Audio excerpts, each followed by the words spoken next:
আজকে আমি সুজির হালুয়া বানিয়েছি, খেতে কিন্তু অসাধারণ হয়েছিল। তোমরাও বাড়িতে ট্রাই করতে পারো। হ্যালো বন্ধুরা, তোমরা সবাই কেমন আছো? আশা করি ভালোই আছো, আমিও ভালোই আছি। তো প্রথমে আমি কড়াইতে ঘি দিয়ে দিয়েছি। ঘির মধ্যে আমন্ড বাদাম, কাজু বাদাম আর কিশমিশ একসাথে ভেজে নিয়েছি।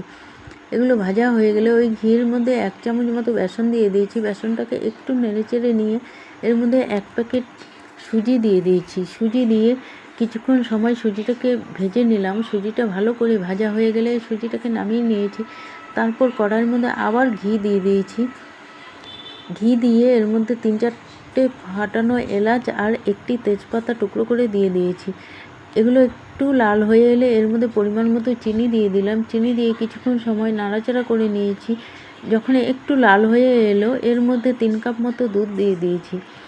দুধ দিয়ে দুধটাকে কিছুক্ষণ সময় রান্না করে নিয়েছি। তারপর এর মধ্যে ভাজা সুজিটাকে ঢেলে দিয়েছি।